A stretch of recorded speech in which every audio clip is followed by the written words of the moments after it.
See how quickly I can recap what we went over in class today, because I did add a little bit of information about Indigenous Peoples Day to what was already planned, and it's a lot. So as of 3 days ago, Joe Biden declared that today, often known as Columbus Day, and apparently also National Coming Out Day, is proclaimed Indigenous Peoples Day as well. So in this proclamation that I'll link on Blackboard, the President of the United States acknowledges the past mistreatment of Indigenous people by the U.S. government, but also celebrates the culture of Indigenous people, particularly safeguarding land, language, spirit, knowledge, and tradition across the generations. So happy Indigenous Peoples Day. What does that have to do with U.S. women's movements or Black women leaders? Good question.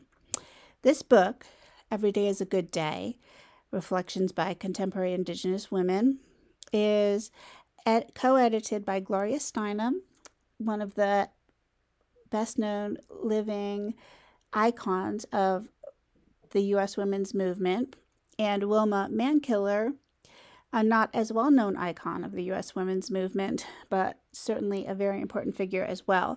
Mankiller was the first woman elected as General Chief of the Cherokee Nation. So this book includes writings by several Cherokee and Onondaga and women of various nations in the First Nations of the United States. The dedication to the book, as you can see, comes from Alice Walker, the author of The Color Purple. And I'll quickly read what Walker says. In this book by Indigenous women, let us now acquaint ourselves and learn from those who have withstood the insatiable rages of the weak. So stop and think about what that means. Let us learn from those who have withstood the insatiable rages of the weak. We then have a comma, and what follows this comma describes the weak. The weak have used rifles, bad laws, atomic bombs, chemical and biological warfare to make their disastrous impression on the world. So those of us who have suffered so much, as well as those of us who have been ignorant of suffering, might grow our hearts again. Let us know the tide is beginning to turn, that knowledge of the way of balance has not been lost. Let us welcome the wisdom of the strong. So in this particular invocation to knowledge, Alice Walker tells us that there are two groups of people. There are the Indigenous women who have stood insatiable rages, or anger and raging that can't be quenched. Those are the first group. The second group are the weak. And the weak are those who have used rifles, laws, atomic bombs. And we asked the question today in class, who are the weak and who are the strong?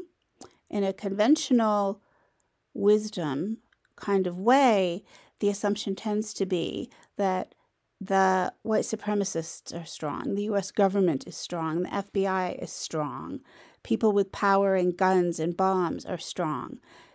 But Walker tells us the opposite truth. And what Walker says is the weak are those who have used the weapons, the warfare, the violence.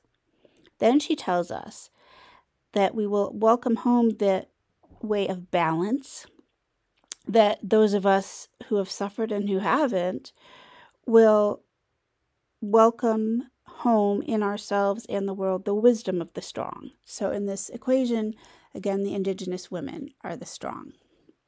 I'm going to leave that for you to think about a little bit, and we'll have a couple of questions for you to sort that out, and then we'll move forward to Angela Davis.